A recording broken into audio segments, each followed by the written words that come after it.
"You're confusing me with someone else," he said, his face draining of color as he tried to pull the woman beside him away. I stood frozen in the middle of the Sacramento Plaza, staring at the ghost of my husband, the man whose funeral I had arranged last year, whose death had shattered our family. Greg was supposed to be dead, lost in a boating accident, yet here he was, very much alive, holding another woman's hand. I didn't scream. I didn't cry. I just smiled and said, "Don't worry. I haven't told the insurance company." Then, calmly, "But tomorrow I will." His eyes widened with panic before he turned and hurried away, the confused woman in tow. I watched them disappear into the crowd, my heart pounding in my chest, my mind reeling with the implications of what I'd just discovered. My name is Brooklyn Turner, 47 years old, and until a few minutes ago, I was a widow. For the past year, I've been raising our 2 children alone in Boise, Idaho, working as a high school guidance counselor and trying desperately to help my kids heal from the loss of their father. I've spent countless nights crying myself to sleep, wondering how I would manage without him, believing he had died in a tragic accident. The police report had been clear. His boat had been found splintered on the rocks near the shore of the reservoir where he often went fishing. His belongings were scattered through the wreckage. His wallet, his phone, his favorite fishing hat. But they never found his body. The currents can be unpredictable, they told me. Sometimes the victims are never recovered. I had accepted it. I had arranged a memorial service. I had helped our children, Ethan, 16, and Zoe, 14, process their grief. I had filed the insurance claim, grateful for the financial security the $750,000 payout provided as we adjusted to life without him. But now, everything I thought I knew had been a lie. As I walked numbly back to my hotel, my phone buzzed with a text from my colleague at the education conference I was attending. Meeting still at 7 p.m.? I had completely forgotten. How could I sit through a professional development dinner when my entire world had just been upended? I texted back a quick excuse and returned to my room, my mind racing. What should I do? Call the police? The insurance company? Our children? I slumped onto the bed and opened my laptop. With trembling fingers, I began searching for information about insurance fraud investigations. As the screen loaded, I noticed an email notification, an alert from our joint credit card account that I'd kept open after his death. The subject line read, "Unusual activity detected on your account." What else had Greg been hiding? Greg and I met 20 years ago in Portland, where he worked as a financial advisor, and I was finishing my master's in counseling. His charm was irresistible. He was attentive, ambitious, and seemed genuinely interested in my dreams. We married after a year of dating and moved to Boise when he was offered a position at a prestigious investment firm. Our early years were blissful. We bought a modest house in a good school district, welcomed our children, and built what I thought was a stable life together. Greg worked long hours while I dedicated myself to raising Ethan and Zoe, eventually returning to work as a school counselor once they reached elementary school. There were signs looking back that I should have questioned. Greg's occasional unexplained absences that he attributed to client meetings or fishing trips, the strange phone calls that would end abruptly when I entered the room, the gradual emotional distance that grew between us over the years. But I trusted him. Even when our marriage hit rough patches, I never imagined he could be capable of such elaborate deception. The night before his accident, Greg had been unusually affectionate. He made dinner for the family, a rare occurrence, and suggested we plan a vacation for the following summer. "Life's too short," he'd said. "We need to make more memories together." The next morning, he kissed me goodbye and told me he loved me before heading out for a day of fishing. It was the last time I saw him, until today in Sacramento, 12 months later. After his disappearance, I discovered how little I truly knew about our finances. Greg had separate accounts I wasn't aware of. There were investments I didn't understand and debts I never knew existed. I had to hire a financial advisor just to sort through the mess he'd left behind. The life insurance policy had been my salvation, a $750,000 payout that allowed me to clear our debt, put money aside for the children's college funds, and maintain some semblance of financial stability. I had been grateful for Greg's foresight in maintaining such a substantial policy. Now I wondered if it had been part of his plan all along. In the weeks after the accident, there had been moments when I questioned the official story. A rental car charge on our credit card statement dated 2 days after his disappearance that the company claimed was an error. A mutual friend who thought he spotted Greg at a gas station near the Oregon border a week after the memorial service. The fact that his passport was never found among his belongings. Each time, I dismissed these inconsistencies as grief playing tricks on my mind. I wanted to believe in the simplest explanation. My husband was dead, and I was a widow left to pick up the pieces. How wrong I had been. The credit card alert led me down a rabbit hole of discovery. Greg had used our old joint card, a card I kept open but rarely monitored, to book a hotel room in downtown Sacramento, just 3 blocks from where I was staying for my conference. It couldn't be coincidence. Had he known I would be here? Was he following me? With shaking hands, I called the bank's fraud department, not to report fraud, but to gather information. Yes, the card has been active for approximately 3 months, the representative confirmed after verifying my identity. There have been charges in Sacramento primarily, but also in Reno and San Francisco. 3 months. He'd been using this card for 3 months, and I hadn't noticed because I'd been focused on rebuilding our lives. I thanked the representative and hung up, then immediately logged into the account to review the charges. Restaurant bills for 2, jewelry store purchases, tickets to shows and sporting events. He hadn't just been surviving, he'd been living a comfortable, even lavish life while I worked extra hours to support our children. As I scrolled through the charges, a notification popped up on my phone, a reminder I'd set months ago for Greg's life insurance policy anniversary. The cruel irony made me laugh bitterly. Tomorrow marked exactly 1 year since the policy had paid out. Was that why he was in Sacramento? Was he planning to disappear again, this time with his new girlfriend, before anyone could discover his deception? I paced the hotel room, oscillating between rage and calculation. If I reported him to the authorities immediately, would they believe me? What evidence did I have beyond a brief encounter in a crowded plaza? Even the credit card charges only proved someone was using the card, not necessarily Greg himself. I needed more. I needed irrefutable proof. Taking a deep breath, I opened my laptop again and searched for private investigators in Sacramento. I found one with good reviews and called immediately. I need surveillance on someone, I explained, my voice steadier than I expected. I have reason to believe my supposedly deceased husband is alive and staying at a hotel downtown. The investigator, a woman named Veronica, didn't seem fazed by my bizarre request. I can start tonight, she said. Send me a photo and any information you have on his current appearance and whereabouts. I sent Greg's most recent photo from before his death, along with the hotel information from the credit card statement. Then I waited, checking my phone compulsively for updates. At 11:23 p.m., my phone buzzed with a message from Veronica. Target located. Entering hotel with female companion. Sending photos now. The images appeared on my screen moments later. There was no doubt. It was Greg, his arm around a blonde woman I'd never seen before.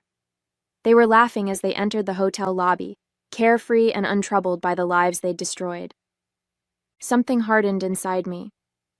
The shock and disbelief that had carried me through the day crystallized into resolve. Greg hadn't just faked his death.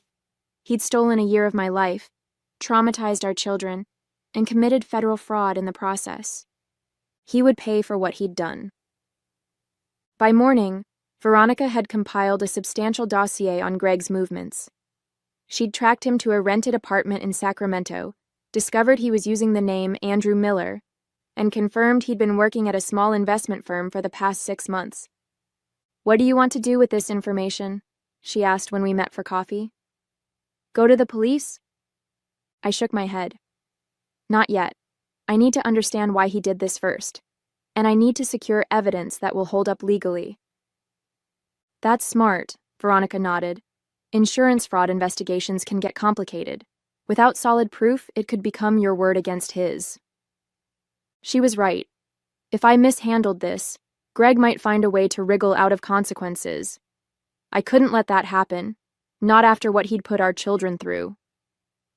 I need to confront him directly, I decided.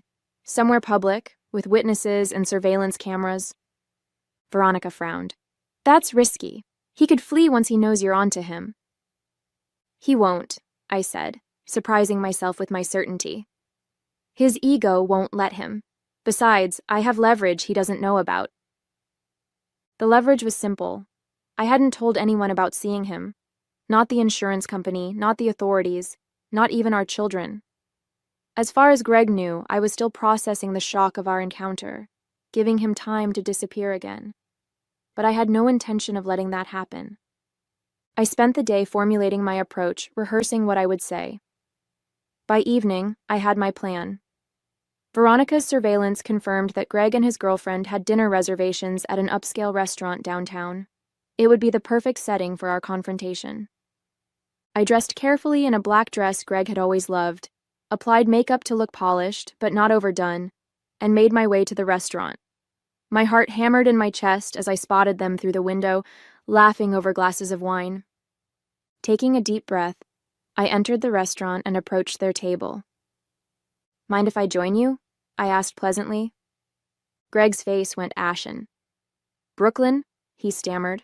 What are you doing alive? I finished for him. I could ask you the same question. The blonde woman looked between us, confusion evident on her face. Andrew, who is this? Andrew? I raised an eyebrow. Is that what you're calling yourself now, Greg? You need to leave, Greg hissed, standing up abruptly. You're making a scene. Oh, I haven't even started making a scene, I replied calmly, taking the empty seat at their table. Please, introduce me to your friend. The woman extended her hand hesitantly. I'm Jennifer, and you are? Brooklyn Turner, Greg's wife, or widow, according to the death certificate. Jennifer's eyes widened. What? Andrew, what is she talking about? Greg grabbed Jennifer's arm. She's confused. Let's go. I'm not confused, Greg, but I understand why Jennifer might be. I turned to her. Did he tell you he was divorced? Or did he create a whole new backstory when he faked his death and abandoned his family? Jennifer pulled away from Greg's grasp. Is this true? The restaurant had gone quiet, other diners watching our drama unfold. Greg looked trapped, his eyes darting around as if searching for an escape route. It's complicated, he finally said. Allow me to uncomplicate it, I offered. 1 year ago, my husband faked his death in a boating accident. Our 2 teenage children spent months in therapy, dealing with their grief. I buried an empty casket while the insurance company paid out $750,000 in life insurance benefits. And apparently, while we were mourning, he was building a new life with you under a new name. Jennifer stood up, shaking her head in disbelief. You're married? With children? You told me you'd never been married before. Jennifer, please, Greg pleaded, reaching for her hand. I can explain everything. But Jennifer was already backing away, grabbing her purse. Stay away from me, you pathological liar. She turned to me. I had no idea. I'm so sorry. As Jennifer rushed out, Greg's face contorted with rage. Are you happy now? He snarled at me. You've ruined everything. No, Greg, I replied evenly. You did that all on your own. After Jennifer's dramatic exit, Greg slumped back into his chair, eyes darting nervously around the restaurant at the many witnesses to his humiliation. Keep your voice down, he muttered. This doesn't concern anyone else. Funny, that's exactly what I thought about our marriage, I replied, until you turned it into an elaborate fraud scheme. The waiter approached cautiously, sensing the tension. Is everything all right here? Just a family reunion, I said with a tight smile. We'll need a moment. After the waiter retreated, Greg leaned forward. Look, I know this looks bad. Bad? I laughed without humor. It's insurance fraud, Greg. It's abandonment. It's years in federal prison. His expression shifted, a calculated look I recognized from our marriage, the one he used when transitioning from defense to negotiation. What do you want, Brooklyn? Money? I can split what's left of the insurance payout with you. What's left? I repeated incredulously. You mean the money you weren't entitled to in the first place? The money meant to support your children after your death? Greg waved dismissively. The kids are practically grown. They don't need— Don't. I cut him off, my voice deadly quiet. Don't you dare pretend to know what they need. You forfeited that right when you chose to disappear. A tense silence fell between us. I noticed his left hand was bare, no wedding ring, of course, but there was a faint tan line. He hadn't been Andrew Miller for very long. Why? I finally asked. Was our life together so unbearable that you had to fake your own death to escape it? Greg sighed, running a hand through his hair, a familiar gesture that triggered an unwelcome surge of memory. It wasn't about you or the kids. I got into some financial trouble, bad investments, people who wanted their money back. So instead of facing consequences, you decided to disappear and leave us to deal with the emotional fallout. I was protecting you, he insisted. These weren't the kind of people who take no for an answer. If I'd stayed, you could have been in danger. And the insurance money? Was that also for our protection? He had the decency to look away. I needed a fresh start. The plan was to establish myself, then reach out to you and the kids once it was safe. You expect me to believe that? I scoffed. You were building a life with another woman. Jennifer was complicated. She helped me get established here. One thing led to another. I shook my head in disgust. You haven't changed at all. Still dodging responsibility? Still blaming others? Greg reached across the table for my hand, but I pulled away. Brooklyn, please. We can work something out. Think about the kids. Do you really want them to go through the trauma of learning their father is alive but going to prison? The manipulation was so transparent it almost made me laugh. The trauma you caused, you mean? Just then, my phone buzzed with a text from Veronica. All recorded. Audio and video clear. Do you want me to remain on standby? A wave of satisfaction washed over me. Greg had no idea that Veronica was sitting 3 tables away, capturing our entire conversation with professional-grade surveillance equipment. His admission of insurance fraud and faking his death was now preserved as evidence. I stood up, smoothing my dress. I need to get back to my hotel. I have an early meeting tomorrow. Greg looked confused by my abrupt shift. That's it? We're not going to resolve this? Oh, I wouldn't say that, I replied. I am going to resolve this, but not in the way you're hoping. As I turned to leave, Greg grabbed my wrist. What are you planning to do? I gently removed his hand and leaned down to whisper in his ear. When I said I'd tell the insurance company tomorrow, I meant it. But they won't be the only ones getting a call. His face paled. Brooklyn, wait. Goodbye, Greg. Or Andrew. Or whoever you are now. I walked out of the restaurant with my head held high, leaving my supposedly dead husband very much alive but utterly shaken. Back in my hotel room, I met with Veronica to review the evidence. The audio and video were crisp, clearly capturing Greg's admission of faking his death and his knowledge of the insurance payout. This is solid, Veronica assured me. Combined with the documentation of his new identity and employment, it's more than enough for the authorities to act on. What about the financial trouble he mentioned? The people who supposedly wanted their money back? Veronica nodded. I can dig deeper into that. If there's truth to it, it could add another dimension to the case. I hesitated, a nagging doubt surfacing. What if Greg had been telling the truth about protecting us from dangerous people? Was I potentially putting our children at risk by exposing him? Let me make some discreet inquiries, Veronica suggested, sensing my concern. I have contacts who can verify if there were any serious threats against him before his disappearance. I agreed, then called the educational conference to excuse myself from the remaining sessions. This situation required my full attention. Next, I contacted a lawyer friend in Boise for a recommendation in Sacramento. By morning, I had an appointment with a well-respected attorney specializing in insurance fraud cases. Based on what you've told me, your husband committed multiple felonies, the attorney, Eleanor Wright, explained during our meeting.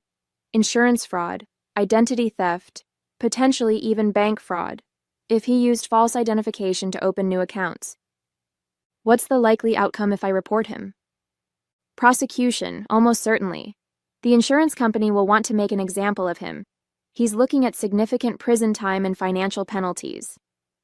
I nodded, absorbing this information. And what about the insurance money that's already been spent? That's complicated, Eleanor admitted. You weren't involved in the fraud, so you likely wouldn't be held liable for returning it. However, any unspent funds might need to be returned if the insurance company pursues civil action. My mind raced through the implications. Most of the money had gone toward paying off our mortgage and establishing college funds for the children. These were legitimate expenses for a widow with 2 teenagers. But the moral question lingered. Was it right to keep money obtained through Greg's deception? As I grappled with these questions, Veronica called with her findings. I found something interesting, she said. Before his disappearance, Greg had indeed made some questionable investments, primarily with a developer who was later indicted for running a Ponzi scheme. Was he in danger? Not the kind he implied, Veronica clarified. He wasn't dealing with violent criminals, but he was deeply implicated in the scheme, possibly as a knowing participant rather than a victim. When the developer was arrested, Greg might have feared he'd be next. The pieces fell into place. Greg hadn't faked his death to protect us. He'd done it to escape potential securities fraud charges. The insurance money was his safety net, and we were just collateral damage in his escape plan. That evening, as I prepared to return to Boise, I received another text from Veronica. You should know, he's making moves. Just purchased a one-way ticket to Mexico leaving tomorrow morning. My heart raced. He was planning to run again. With a newfound clarity, I picked up my phone and made 3 calls in succession. First to the insurance company's fraud division, then to the FBI's white-collar crime unit, and finally, to the Sacramento police. My name is Brooklyn Turner, I said each time. I need to report that my husband, who was declared dead last year, is actually alive and attempting to flee the country. As I hung up from the final call, a strange calm settled over me. Whatever happened next, whatever challenges awaited me and my children, we would face them with the truth, however painful it might be. Greg's days of running were over. They arrested Greg at the airport the next morning. I watched from a distance as officers approached him at the check-in counter, his face contorting in shock as they handcuffed him and read him his rights. The woman from the FBI's white-collar crime unit nodded at me respectfully as they led him away. I expected to feel triumphant or at least vindicated, but what washed over me instead was a profound sadness for what could have been, for the life we'd built and the trust he'd shattered. The days that followed were a whirlwind of legal proceedings.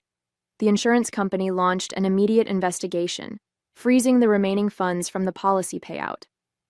The FBI expanded their inquiry to include Greg's professional activities before his disappearance, particularly his connections to the Ponzi scheme Veronica had uncovered. Through it all, I had to prepare for the hardest conversation of my life, telling Ethan and Zoe that their father wasn't dead after all. I flew home to Boise, arranging for a family therapist to be present when I broke the news. Dad is alive? Ethan repeated, his voice hollow with disbelief. How could he do this to us? Zoe cried, her body shaking with sobs. We mourned him. I held them both as they cycled through shock, anger, and confusion. The therapist guided us through the initial emotional storm, helping them process the unthinkable betrayal. We decided together that they would wait before seeing Greg. They needed time to understand their own feelings first. News of Greg's resurrection spread quickly through our community. Neighbors and colleagues rallied around us, offering support and shielding us from the media attention that briefly engulfed our lives. My school principal granted me a leave of absence, understanding that my children needed me now more than ever. Meanwhile, Greg remained in custody, denied bail due to his obvious flight risk. His new identity as Andrew Miller unraveled quickly under investigation, revealing a carefully constructed paper trail that began months before his staged accident. According to the prosecutors, he'd been planning his escape for nearly a year, meticulously arranging the details while living with us, looking us in the eyes each day, knowing he would soon abandon us all. 6 months later, I sat in the courtroom as Greg pleaded guilty to multiple charges, including insurance fraud, identity theft, and wire fraud. His legal team had negotiated a plea deal to avoid the maximum sentence, but he still faced 8 years in federal prison and restitution payments to the insurance company. Before the judge delivered the final sentence, Greg was permitted to address the court. He turned toward me in the gallery, his face haggard from months in detention. "I never meant to cause so much pain," he said, his voice breaking. "I convinced myself I was protecting my family, but the truth is, I was protecting myself. Brooklyn, Ethan, Zoe, I know an apology isn't enough, but I am truly sorry." The judge was unmoved by his performance. "Mr. Turner, you committed a calculated fraud that caused immeasurable emotional damage to your family and significant financial damage to the insurance company. Your remorse, while noted, does not mitigate the severity of your actions." As they led Greg away to begin his sentence, he looked back at me one last time. I held his gaze steadily, neither acknowledging his apology nor expressing anger. He had chosen his path. Now we would forge ours without him. Outside the courthouse, reporters asked how I felt about the verdict. "Justice was served," I said simply. "Now my children and I can truly begin to heal." Today, 1 year after discovering Greg alive in Sacramento, our lives have found a new rhythm. The insurance settlement was eventually resolved, allowing us to keep the funds used for the mortgage and children's education, which the company acknowledged were legitimate needs of a family who believed they had lost their provider. Ethan is now in his first year of college, studying psychology with an interest in trauma and resilience. Zoe has become an advocate for fraud awareness at her high school, turning our family's painful experience into an opportunity to help others. As for me, I've returned to counseling students with a deeper understanding of how life can change in an instant, and how resilience can be found even in the face of unimaginable betrayal. Greg's deception nearly destroyed us, but in surviving it, we discovered strengths we never knew we had.